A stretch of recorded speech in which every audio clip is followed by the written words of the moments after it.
Right, I'm going to exclude the current news from this question. Oh boy. Question 197.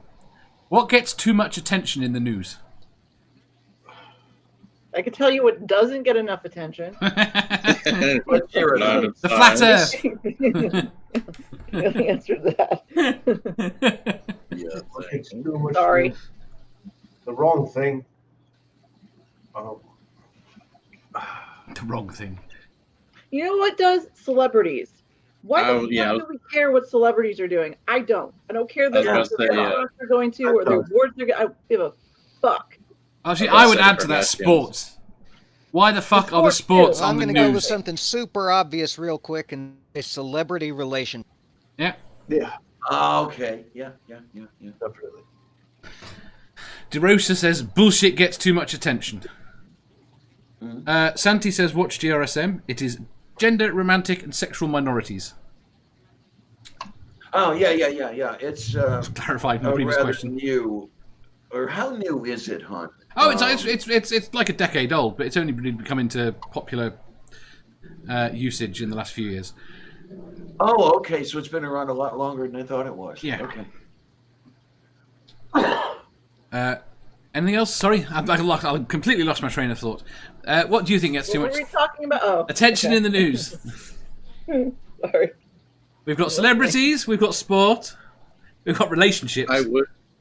I would say, even though it is important to a point, I would say the country relationships, especially in the Middle East. You know, they don't necessarily go into the good stuff that's happening over there. They only want to show what's getting blown. Don't get me wrong. We need to understand that some of that could eventually overhear, but when you dwell on it, you don't show what the good guys are actually doing. If you want to really define if there's a good guy over there, we'll put that one aside. But yeah, that one's definitely one that's always been big, was what's going on in the Middle East. And I'm talking even when I was a kid, you know, before we went over there the first time in Desert Storm, the Middle East was always big on the news. Mm-hmm. Sal. I guess it's a function of where I am. For those who don't know, I'm in Pittsburgh, Pennsylvania, and it's a Catholic theocracy out here. So I'm going to have to say religion, because he's not here anymore. He went to D.C. We had Donald Worrell here as an archbishop, for example, who was a newsmaker there for a while. There's always some sort of church function going on with somebody's blessing some stupid ass piece of shit and everything else, and it makes the Post Gazette, and it's like, why is that even in a newspaper? But I guess, as I say, it's a function of being here.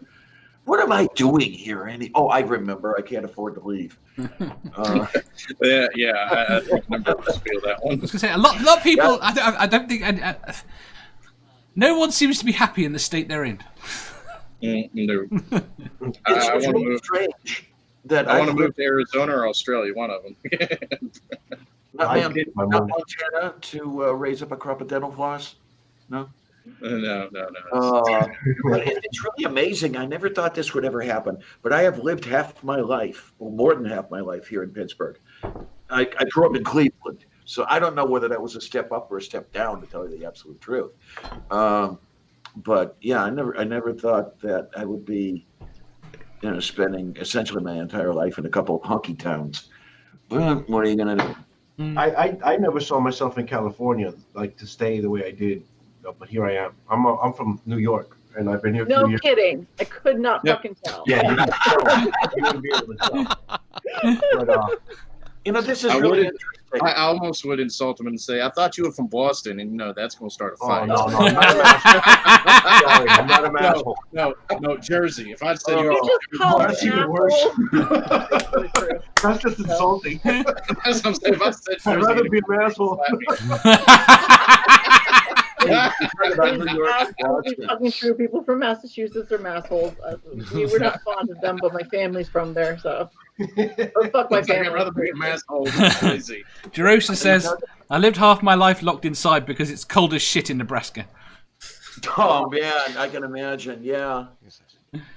Oh, but I remember being outside Yankee Stadium waiting to get into a game, and there was a couple, a married couple. He was a Boston fan. She was a Yankee fan.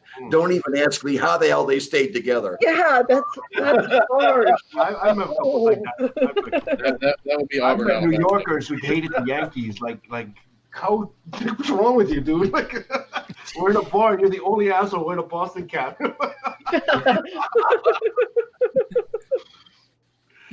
Oh my! And oh well, yeah, I'm a baseball fan. I'm really. Yeah, I Someone has to be. Oh, okay. Oh, When I was a kid, Oh my God. when I I was cannot a get kid, over how boring.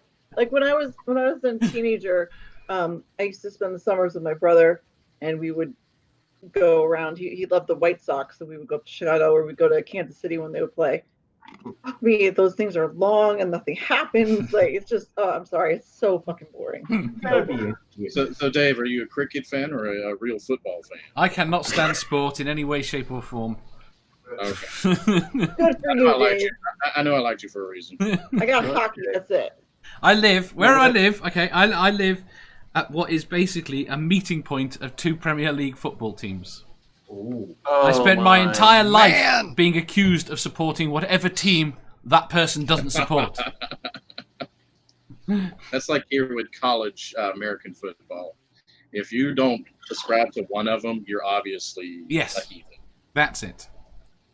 I was so happy that my first time at uni, it was at a small school, like NCAA level 3 or some shit like that. Nobody paid attention to any of that stuff.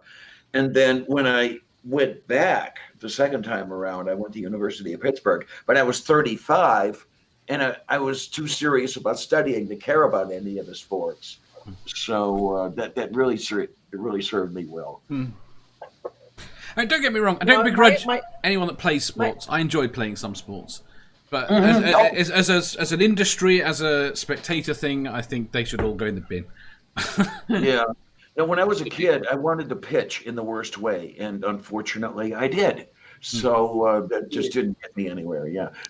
Go on, Amanda. Sorry. No, my undergrad was at a huge school, and everybody went for football, and they would drag me. And the thing was, for some reason, we stood the students had one section, and then everybody else had it across the way.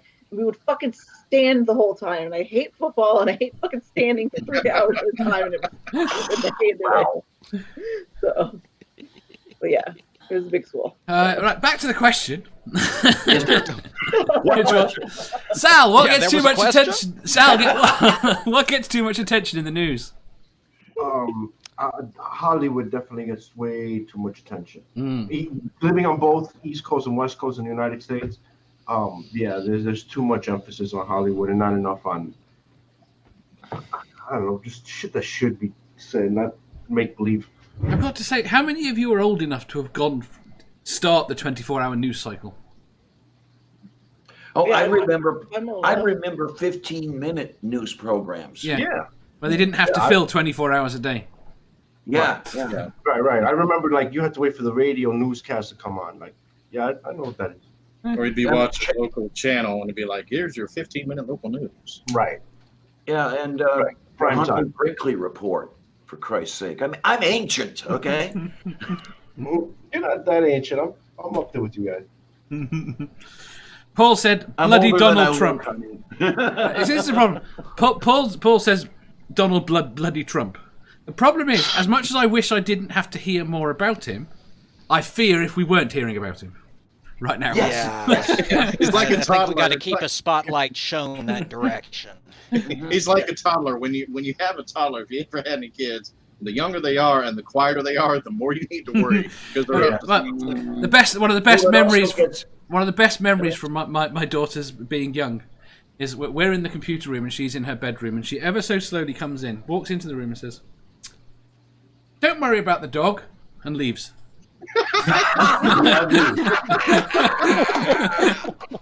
That's awesome. Yeah. Well, you know what my son does? I mean, he's 16, but he will open my door and look at me and go, "Hey, fuck what," and close the door. So. Oh man, that would have gotten my jaw dislocated. Yeah. Oh, No, this is yeah, how we I would have talk been to laid each other. out. It's fine. Yeah, I would have been laid the fuck out. I'd be Yeah. hating myself next week, going, "Shit, what was that?" Well, how many It is what it times is. did the male slimy bastard throw punches at me? But that's grist for another mill. I'll have to do a show about that one day. That sort of thing, not just staying with my own case.